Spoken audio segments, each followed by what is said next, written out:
Bienvenidos, estimables psicotubers, a la presente edición del mes de julio de la revista Humanidades Psicotub, ya en formato de miniserie. Y esta vez hemos decidido hablar del valor de la humildad.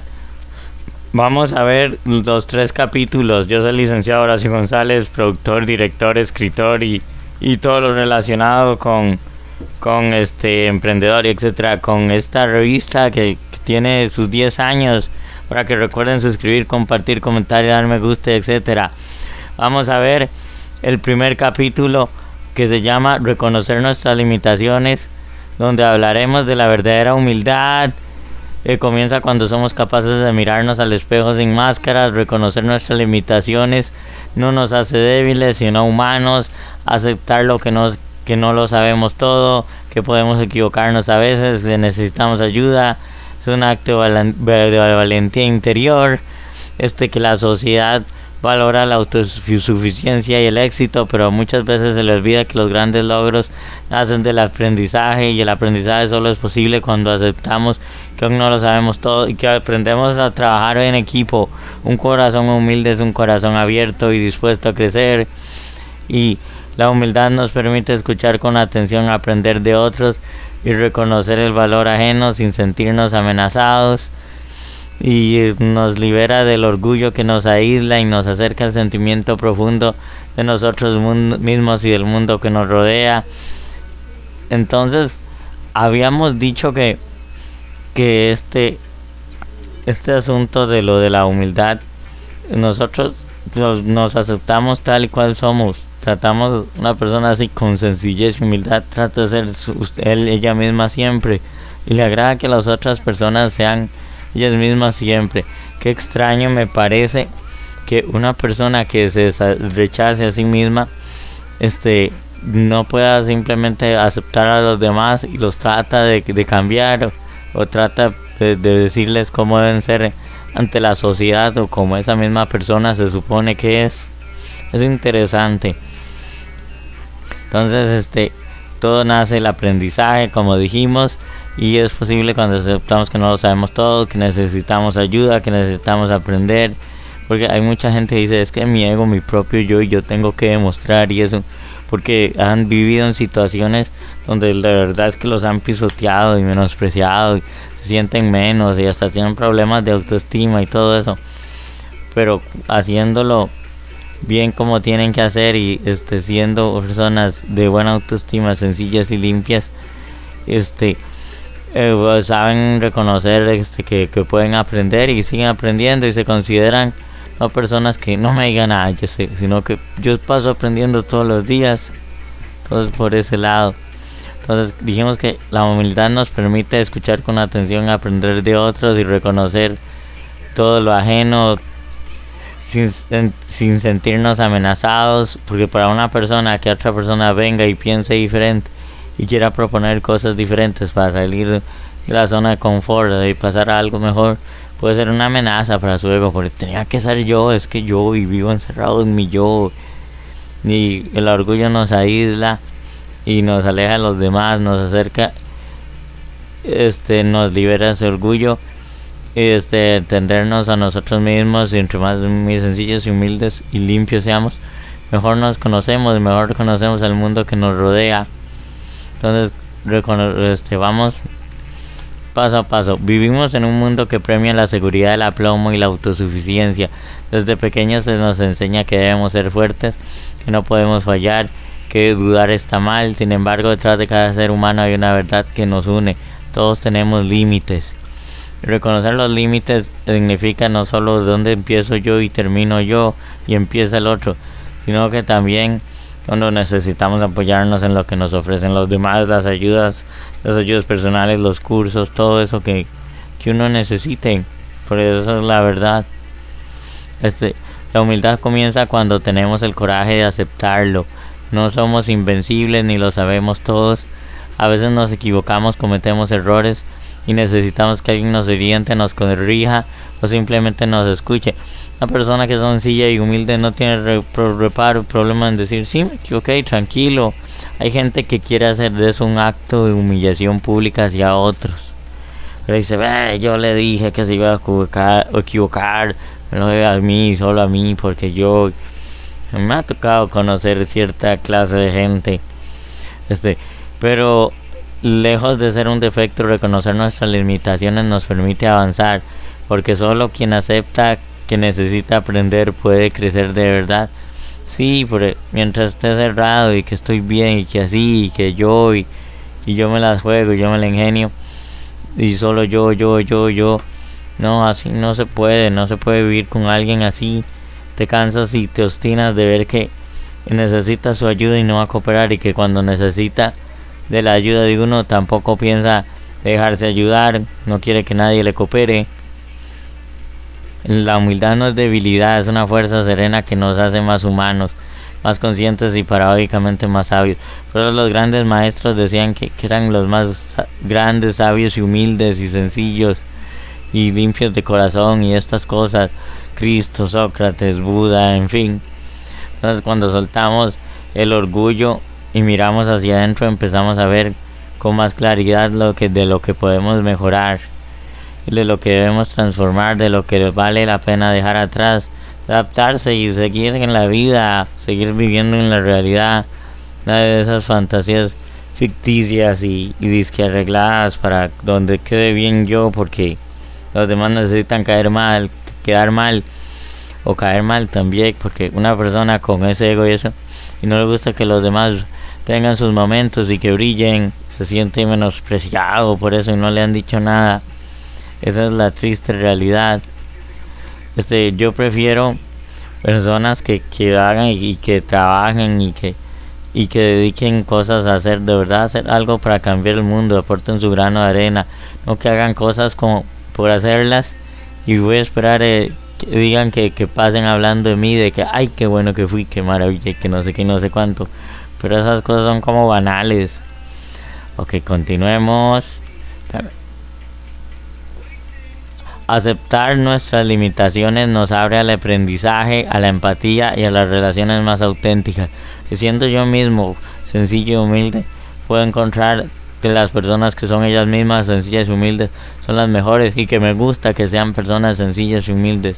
Pero personas muy pedantes y pesadas, arrogantes, personas de soberbia que imagínense que en la propia Biblia se volaban, aquí la gente que primero se volaban era la que era soberbia y arrogante y eso. Por eso se volaron a Saúl y a todos esos que pasaron por esos estados donde había mucha soberbia y arrogancia por parte de los sujetos. No nos hace menos exigentes con nosotros mismos, y nos hace menos exigentes con nosotros mismos y más comprensivos con los demás. Que ese es el secreto de la verdadera comunicación con los otros, la humildad. Entonces ya hemos terminado. Recuerden suscribir, compartir, comentar, dejar los comentarios, seguirnos, ayudarnos a seguir creciendo, porque humildemente estamos haciendo todo esto y esperamos humildemente mejorar y apoyarnos en todo.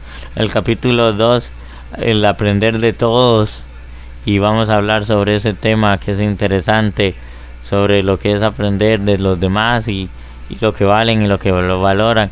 Y recuerden suscribir, compartir, comentar, dar me gusta, etcétera. Chao, hasta pronto, nos vemos. Se despide Raci González, licenciado, y su estimable psicotuber principal y productor. Chao, hasta pronto.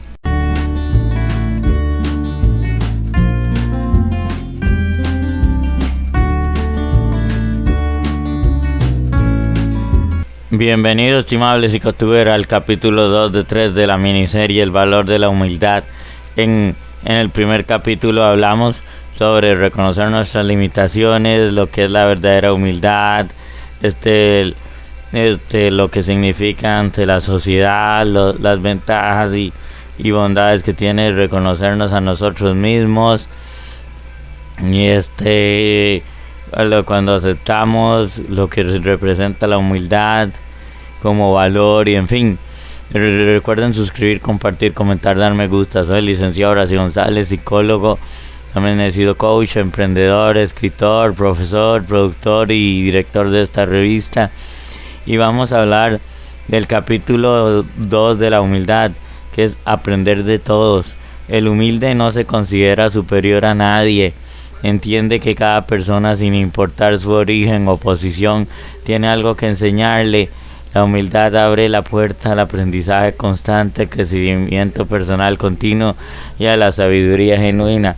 Contrario a cuando la arrogancia se vuelve extrema, que dice, no, nadie me diga nada, yo no tengo que oír nada, yo soy un genio, yo soy mi talento, yo soy doña toda, no necesito de nadie más, y etcétera. Aprender de todos no es solo una actitud pasiva, es una elección activa de vivir con los ojos y el alma abiertos, escuchar a un niño, observar a un anciano, dejarse corregir por alguien que sabe más, o incluso aceptar consejos de quien nos critica con buena intención. Todo forma parte de este viaje. Una persona con buena humildad acepta que se equivocó y pide disculpas y le gusta enmendar los errores y acepta sus responsabilidades y lo que hizo. La persona que es ya altamente soberbia nunca hace nada, nunca es responsable de nada, siempre es la víctima, siempre anda llorando que los demás, que todo, que tienen culpa de su vida, de lo que sufre y eso. Y ahí sí no, hay que tener cuidado porque también existe la falsa humildad. Esas personas que dicen, ay, que yo tan humilde y no sé qué, ay, cómo puede ser, y están esperando a que vuelvan a ver, alguien los vuelva a ver para tratar de y fingir de ser humildes, pero cuando en realidad no lo son.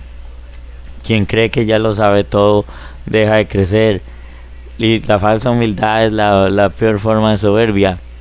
Se dice, quien cree que ya lo sabe todo sí deja de crecer, pero quien mantiene viva la curiosidad y el respeto por los demás siempre encuentra caminos nuevos para avanzar. La humildad transforma cada encuentro en una oportunidad para aprender, y eso te mantiene vivo, te mantiene joven, te mantiene actualizando.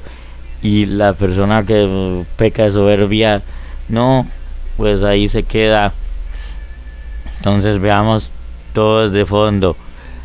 Dice que el sabio no es quien tiene todas las respuestas, sino quien sabe hacer las preguntas correctas. Y para eso se necesita humildad, porque para aprender primero hay que estar dispuesto a escuchar sin sentirse superior. Entonces, por eso es que era Pericles que le preguntaron que si él era sabio. Dice, no, yo soy amigo de la sabiduría, soy filósofo. Una persona humilde aprende del maestro, pero también del aprendiz. Escucha al experto, pero también al niño que hace su primera pregunta. Es que la persona humilde, cuando hace ese ejercicio de escuchar y revisar, y está pensando, está utilizando su razón, su cerebro. Hay personas que incluso dicen, es que me he topado con gente así, yo soy científico, yo no tengo que escuchar a nadie que crea no sé qué, y que acá, porque aquí la ciencia es la panacea única del mundo, que no sé qué y no sé cuánto, y que yo creo y que yo soy admirado y soy respetado y soy superior. Pero cuando les dices algo, te hacen, arman un despelote, un desmadre, un escándalo, una trifulca y eso, pero no quieren escuchar nada, simplemente pura soberbia, nada de humildad. Y no hay forma, y hasta cuando les dices algo que los baja y ven que tuviste razón, hasta prefieren dejar de hablarte. Así que imagínate. Ok, sigamos así. Al niño que hace su primera pregunta, lo escucha, observa al anciano, a la persona y a la persona común con atención, no desprecia, no subestima, no ignora. Sí, porque todos tenemos un problema con esto de las apariencias y eso, desde los animales que parecen algo pero que son otra cosa. Así que la zarigüeya, el zorrito de mi país, parece como un tipo de rata gigante o un roedor, pero es un marsupial. Así nos pasa a los seres humanos. Hay alguien que parece que es tímido, callado, o tonto o menos, y es hasta más inteligente y es menospreciado, y eso es lo que hace la persona soberbia. La persona humilde no, se queda observando y se queda indagando y se queda escuchando y se queda preguntando hasta obtener una conclusión. Pero el soberbio hace le dice, ay no, es que usted parece tal cosa y yo pienso que es tal cosa, y no razona y no pensó. La vida está llena de enseñanzas, pero solo son visibles para quienes bajan la guardia, quienes se abren a mirar más allá de su experiencia y de su ego. Entonces por ese lado podemos decir que sí, así es la vida, siempre nos pasa golpeando para que aprendamos, y eso nos enseña. Y aquí el único que va a aprender y va a superarse y va a entender las cosas es la persona que es sencilla, humilde de corazón y pura, que acepta sus limitaciones de cuando ya no está para aprender y necesita el apoyo y de otros que ya saben o que ya no puede hacer más. La humildad nos recuerda que no somos el centro del universo, que cada persona que cruza nuestro camino puede tener algo que mostrarnos, incluso si no lo dice con palabras, incluso si no está de acuerdo con nosotros. Eso es lo que nos enseña que cada persona tiene siempre alguna cosa que por la que es valiosa. Yo sí conocí gente que decía, es que las personas que valen son las personas X o Y, y los que son Z o B, esos son ciudadanos de segunda clase. Como yo soy una persona X o Y, por eso si estuviera diciendo que es las personas Z o B son de segunda clase y esa es una persona Z o B, habría otra cosa más complicada, como por ejemplo que no está reconociendo a sí mismo que pertenece a una Z o B en realidad, o que es una persona así y esa.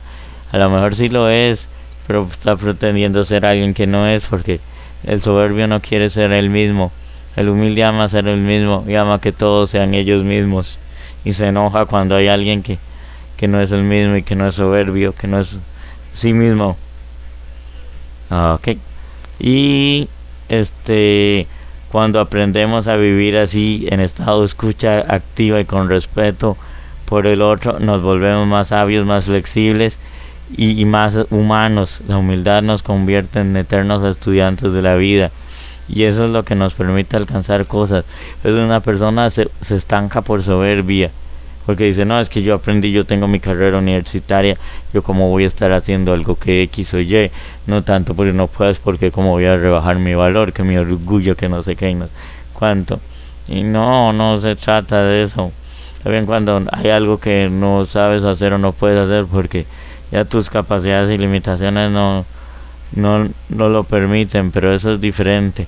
Recuerden suscribir, compartir, comentar, dar me gusta y etcétera. Y nos vemos en el capítulo 3 de que va a ser ya para el cierre, ser grande sin gritarlo. Sigan pendientes, suscriban, comentan y viene también psicobiografías y muchas cosas. Creo que es una persona que es humilde, no tiene por qué gritarlo, así que ahí se las dejo picando para que sigan escuchando el programa. Chao, hasta pronto, nos vemos.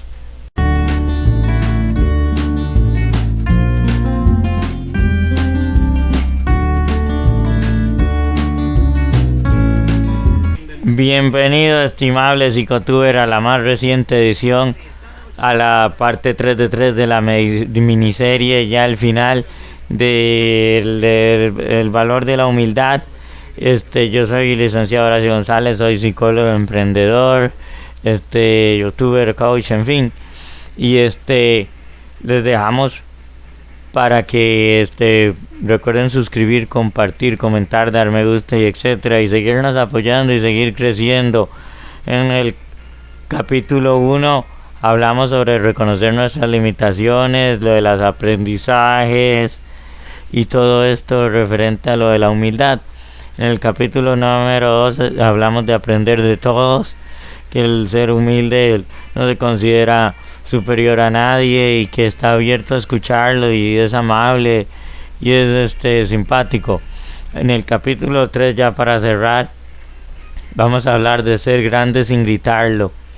Así se titula. La humildad no se anuncia, se vive.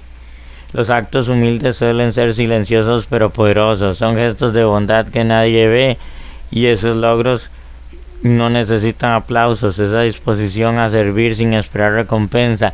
Entonces, por ejemplo, tengamos en cuenta que hay gente que te pega gritos y te dice que te va a enseñar a ser humilde y que no sé qué, porque se supone que eres un gran arrogante.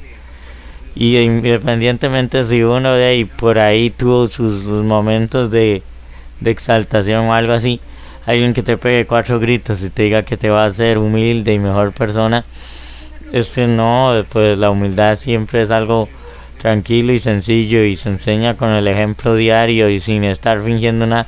El humilde no tiene que fingir nada, simplemente es tan transparente que por eso es humilde, es tan sencillo, tan limpio de corazón, tan noble, tan puro de espíritu, en fin.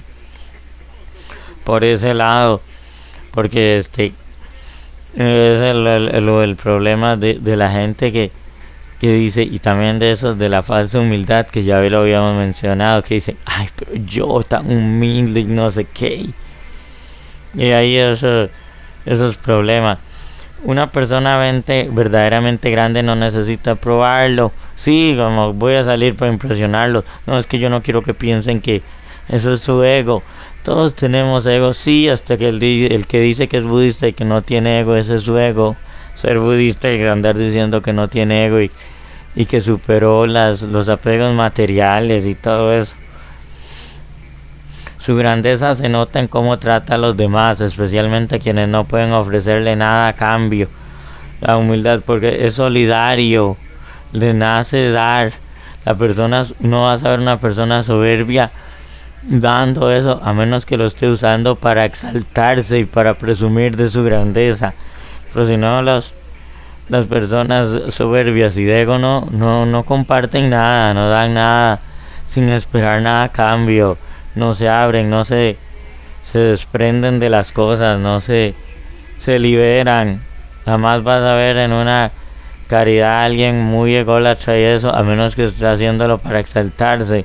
Pero si no lo ven, él no hace por dónde hacer caridad ni nada y pone alguna excusa. Ok, donde estábamos, sí, especial, sí, nada, pues, la humildad se revela en el respeto, en la empatía y en la capacidad de hacer sentir valor a quienes nos rodean, porque es esa persona que se respeta mucho a sí mismo y se trata bien, por eso puede respetarse mucho y tratarse bien. Dime cómo reaccionas ante ti mismo y cómo te tratas en el fondo, y así es como tratarás a los demás. Es como una máxima que podríamos aplicar. En un mundo que grita por atención, la humildad es una luz tranquila pero constante. Ser grande sin gritarlo es dejar que nuestras acciones hablen más fuerte que nuestras palabras, y cuando eso sucede inspiramos a otros sin ni siquiera proponérnoslo. Hay un jugador que él es bueno y él es bastante grande y famoso, eso no se lo va a quitar nadie, pero cuando le preguntan quiénes son los mejores del mundo, él dice yo y fulanito y qué gracioso, ¿verdad? Tiene que andarse exaltando y eso. Ok. Hoy en día también muchos buscan reconocimiento, redes sociales, títulos, aplausos. Parece que si nadie los ve no valen, que tienen que ser la sombra del otro. Si no lo compartes no cuenta, pero la humildad nos invita a otra forma de ser, a hacer el bien sin ruido y sin importar. Hay gente que se siente muy indignada porque siente que hizo algo valioso, algo heroico y que no estaban ahí para aplaudirle y eso. Yo prefiero intentar de verdad aportar algo y tratar de haber hecho algún cambio importante al mundo y algún bienestar y que a nadie le importe, a que estén diciendo ay qué lindo era, qué bueno y eso. Me pongo a pensar un poco como en el ejemplo de Michael Jackson. Michael Jackson era la persona que hacía un montón de cosas de caridad y eso, y era imposible, casi imposible que él lo hiciera a escondidas porque era Michael Jackson. Pero nunca sabremos qué pasó exactamente, pero había muchas cosas oscuras y polémicas detrás de este dicho personaje. Pero para que se prestara, para que hiciera todo eso, discúlpame, pero estoy con una alergia y por los fríos y el polvo del desierto estamos muy afectados, pero ya nos hemos ido recuperando. Bueno, entonces Michael Jackson, si lo hubiera hecho para que diga, ay, qué lindo, cómo lo recuerdo eso. Y es que eso ya, eso fue en su momento, después no lo recuerdan. Él hizo donativos y cosas así para las causas, pero a mí me queda la insatisfacción que con todo el poder y lo mediático que tenía para hacer algo, en realidad no cambió el mundo está igual, entre igual y peor que antes. Quien lo irá a cambiar, sabemos que eso es otro tema, pero es otra persona de otro nivel, de otra cosa totalmente. Es como si uno fuera de este mundo, ya no es de este mundo, me dicen. Pero eso es diferente, eso es otro tema. Para eso hay otros videos y otras bunipastas en el otro canal y así. Ok, vamos a seguir. Hacer bien, sí, hacer ruidos, ok, sí. Ser verdaderamente grande es saber que no necesitas gritarlo, que tu valor no depende de la aprobación externa, solo te apruebas a ti mismo y, y lo que, ¿cómo se llama? Lo que tu espiritualidad superior y ser o Dios y eso, porque una persona de verdad humilde va a saber la agarrada de esto. Una persona soberbia no, eso con Dios y con la religión y con la espiritualidad, a menos que sea algo que la espiritual me sirva para colocarme y alabarme, ensalzarme. Ahí sí te pones a hacer espiritualidad, el soberbio y todas estas cosas. Yo conozco amistades que un día tratan de ver si le hacen como el cristiano y la mímica que son cristianos, y si nadie los ve, se pasa a hacer la mímica que son budistas y que son los que, y se pasa a la mímica a hacer de que es nueva era y que sigue un grupo con mensajes nueva era y eso, y que enseña y que una película y que él enseña y trata de ponerse ahí como véame, yo soy la autoría del maestro, y no lo es en realidad, solo se mueve de cosa en cosa. Ajá, estábamos en tu seguridad interna. Una persona humilde no presume lo que hace, simplemente actúa, ayuda, acompaña sin esperar medallas. No importa, es que cuando ya las personas tienen dos caminos, o se tratan de ir por el camino donde se ensalzan y se elevan, que a mí me aplauden y todo eso, o se meten al camino de que yo quiero ser humildito y ser tranquilo y vivir en paz con los demás y que no me interesa y no me interesa esto y lo otro y vas dejando cosas y desprendiendo y apartando, y cuando haces y listo, no esperas nada a cambio, cumples como si fuera tu deber, tu misión en la vida. Piensa en estos pequeños, la persona que ayuda sin cámaras, el amigo que escucha sin interrumpir, el trabajador que da lo mejor aunque nadie lo felicite. Esos actos acaban más fuerte que en cualquier discurso. Es cierto que sería bueno que si nosotros damos mucho por una empresa, la empresa en reconocimiento o gratitud en algún momento nos dijera nada, o si no nos dice nada y podemos seguir ahí adelante. Si hubiera alguna razón para irse y cambiar de puesto, pues bien, pero es difícil. La humildad nos libera del ego, aunque todos tenemos ego todavía, aunque seamos uno de tal vez Cristo que era perfecto y todo esto, tal vez no, él sí, estoy casi seguro que él no, es que yo no lo conocí en esos tiempos, entonces por ese lado no, pero sí lo podríamos asegurar muy cercanamente. Nos conecta con el propósito real de nuestras acciones, nos permite vivir con autenticidad y servir con el corazón, porque al final la grandeza más profunda es la que no necesita exhibirse. El humilde es puro y limpio de corazón, es auténtico, es tan natural, tan sencillo, que él ni piensa en que es humilde, cree que las otras personas son las humildes o las grandes. Es la que deja huellas sin necesidad de aplausos en un mundo tan ruidoso. Quien actúa con humildad brilla en una forma distinta, genuina, duradera, inolvidable. A veces me pregunto, un humilde, para ir cerrando, en una entrevista de trabajo, y que tiene necesidad de trabajar y eso, pero que él no es así como de brillar y de exaltar las cosas y eso. Y está duro y tendrá que sacar de algo a su ego, porque todos lo tenemos y él lo tiene. Pero sí, eso me deja pensando lo difícil que debe ser para él tratar de exaltarse en una entrevista de trabajo, y más que hay buenas entrevistas de trabajo y malas entrevistas de trabajo, así como buenos y malos contratantes. hay de todo. Recuerden suscribir, compartir, comentar, dar me gusta. Tuvimos psicobiografías y va a salir la edición completa después de que esta termine. Chao, hasta pronto y nos vemos. Eso ha sido todo. Recuerden suscribir, compartir, comentar y gracias por el apoyo.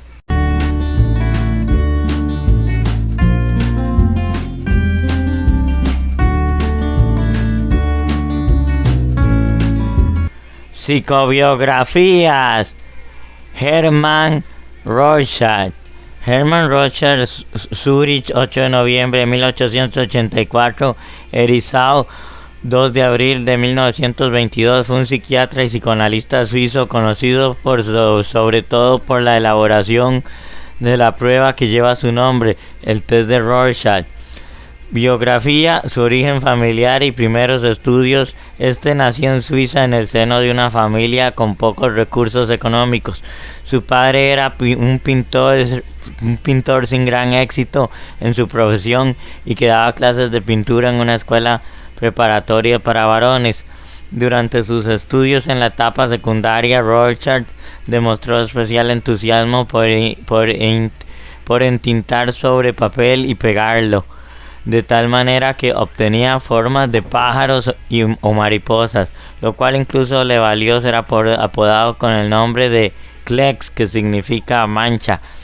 Al finalizar la escuela se interesó por la pintura y comenzó estudios en ciencias naturales, ingresando en la Escuela de Medicina en 1904. Tras graduarse en 1909 se interesó por la psiquiatría. Inicio en el psicoanálisis. En 1911, Rorschach entró en contacto con el psicoanálisis, corriente psicológica y psiquiátrica en boga a principios del siglo XX. Ingresó en la Clínica Universitaria de Zurich, la Burgosli, dirigida por Eugene Blower.